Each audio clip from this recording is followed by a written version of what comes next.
Сәлем достар, қалайсыздар? Бүгін мен бауырдан шайын жатырмын. Қуырып, балалар жақсы көреді. Именно осы бауырдан котлетті. Бір 500 грамм примерно бауыр мұнда. Бауырды осылай турап, қазір блендерден өткізіп аламын. Немесе мясорубкадан өткізсеңіздер де болады. Пленкасы болады ғой. Соны алып тастағанмын. Тез жақсы өтеді сол кезде. Пленкасы болса, пышағына жабысып қалады да пленкасы.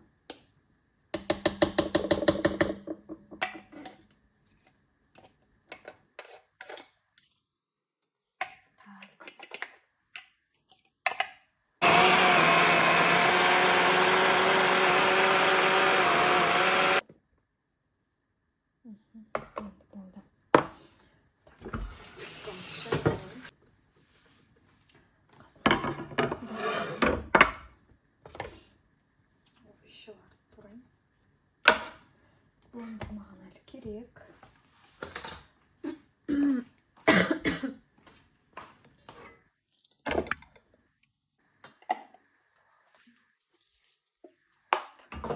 Дайын енді.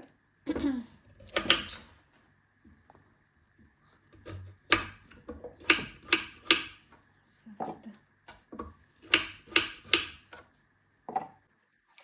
Осы блендер жақсы болды негізі. Мясорубканы алып шығарып үлкен ғой. Оны қосып, сосын жуып, ерінетінмін ғой. Мысалы, балама прикорм басталған кезде алғанмын, арзан тұрады, өзі 7 мың ба, сонда 6 мың ба, 7 мың ба. Бірақ та жақсы бәрін. Иногда кішкене пельменге фаршты да осы блендермен тартып аламын ғой.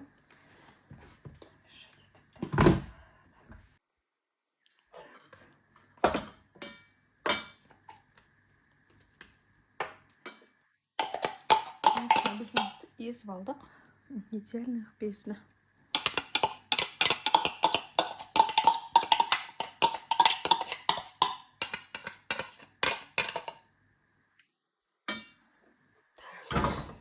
Енді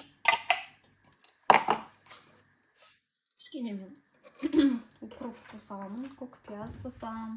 Сіздер дәмі ұнамаса қоспай қойсаңыздар болады, бұл обязательно емес. Просто мен бәріне зелендерді қосқанды жақсы көремін. Піскен соң білінбей кетеді, қуырған кезде.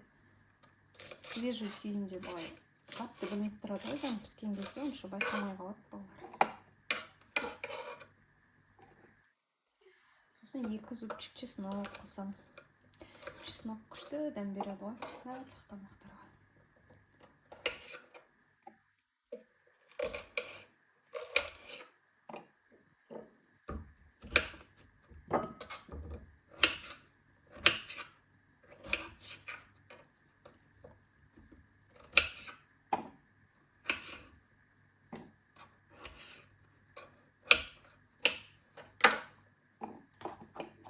Азаздан салайын, жаңағындай сәбіз сияқты долго болмайды.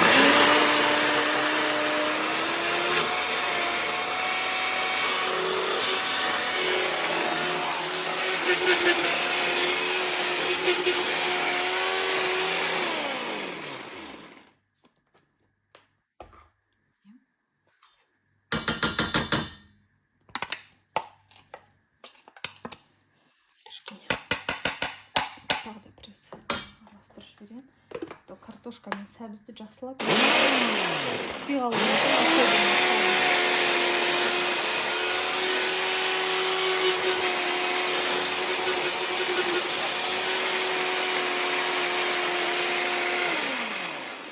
болды. Күшті езді.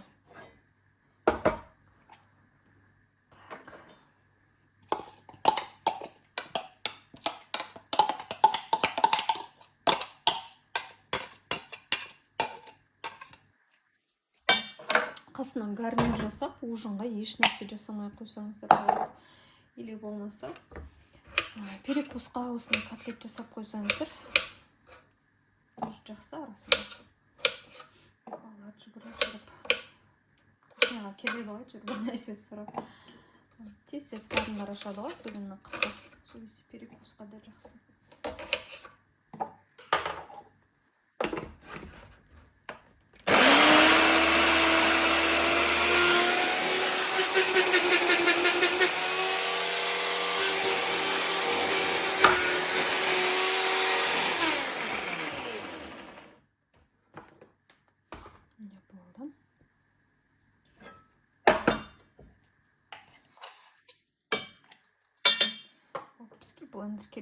енді.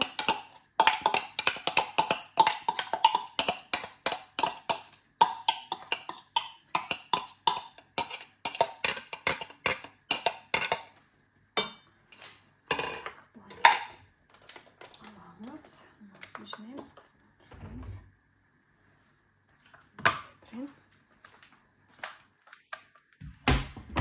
Жасап жүріп, кішкене болсын жинастырып жүрмесем, соңында бәрі қатты шашылып кеткенде еш нәрсе істегім келмей қалады.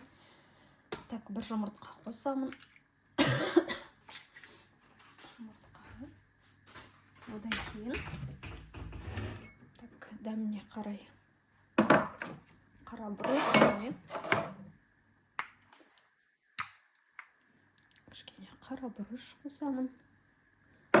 Содан кейін тұзды мен қолмен қоспасам, ондай тұз салғышпен қоссам, или көп, или аз қосып қоямын ғой. Так, кішкене қара бұрышпен тұз салдым, бір жұмыртқа салдым. Енді қазір ас содасынан кішкене салып жіберемін. Ас содасын салып жіберсе, котлеттеріңіз күшті көтеріледі, как будто еттен жасалған сияқты пышный болып. Осындай шым-шым ас содасын қосып жібереміз. Содан кейін қазір ұн қосамын кішкене.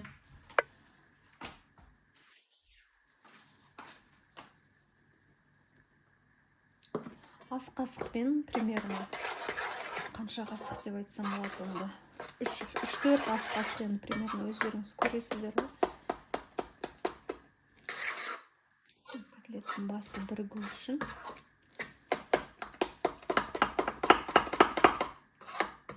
Ас содасын міндетті түрде емес, қоспай жасай берсеңіздер де болады. Кейбіреулер ас содасына жаңа қарсы ғой, неге қосқанда. Ондай бір кусочек бауыр айналмай қалыпты. Ничего страшного.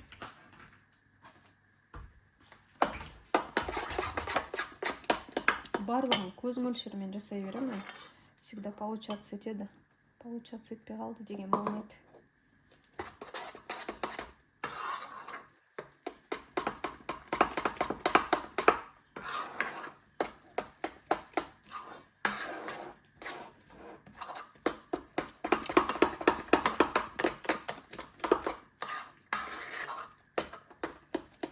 Май қоспаймын, өйткені өзі де кішкене не істейді ғой.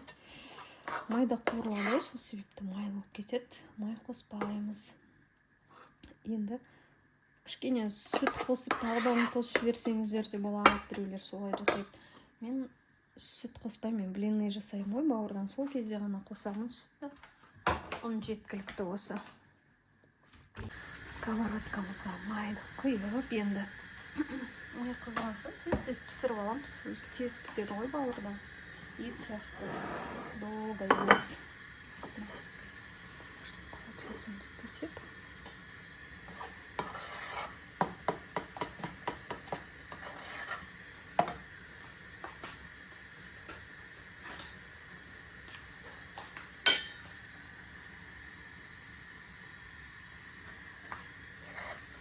Қасына картофельный пюре, немесе рис, тағы бір нәрсе жасаса болады. Гарнир подливмен. Сол кезде түскі ас или кешкі ас болады.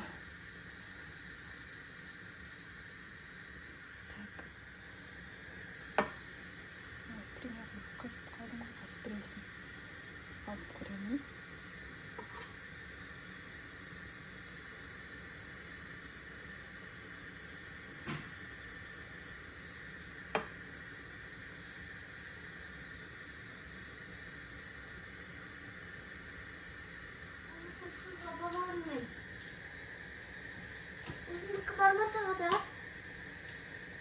Мама?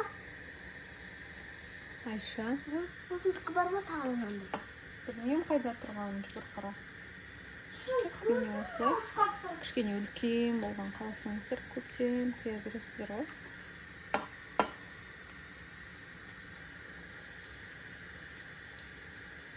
Кішкене бүйтіп котлеттің формасын келтіріп, әдемілеп құямыз, әдемілеп шығу үшін.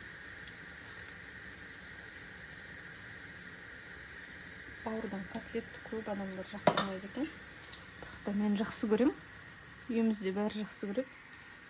Мен сенбейді ғой бауырдан котлетті көбісі. Негізі бал өте пайдалы ғой, бірақ енді қуырылған күйінде пайдасы бар ма білмеймін. Бірақ бауыр гемоглобинді көтереді дейді ғой. Осылай құйып пісіре береміз. Мыналар уже қызарып жатыр. Өте әдемі болып шығады ғой. Дәмі де күшті. Кішкене орташа отта пісіру керек, ортасы шикі болып қалмас үшін. Мен кішкене бастым, бағана майды қыздырған кезінде қатты қойғам ғой. Содан жаңа басылмай қалыпты. Өстіп шеттері ағарған кезінде уже бір беті полностью пісті деген сөз деп есептеймін да. Осылай бүйтіп аудара беремін.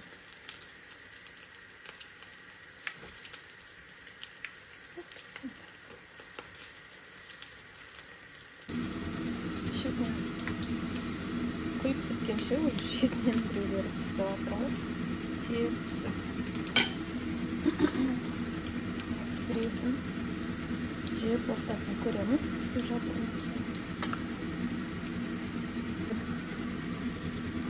Қазір жақын көрсетейін.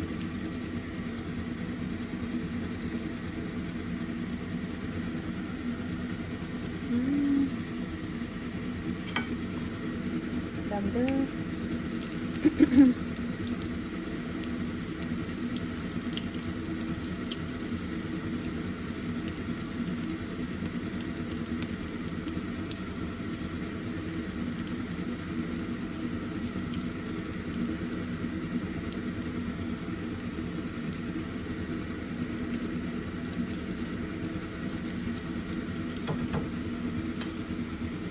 Воздушный вот.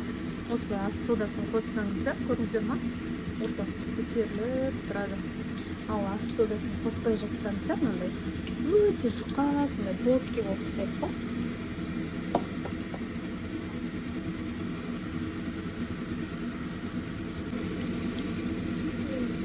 Бір тарелка уже толды, екінші тарелка өте көп шығады.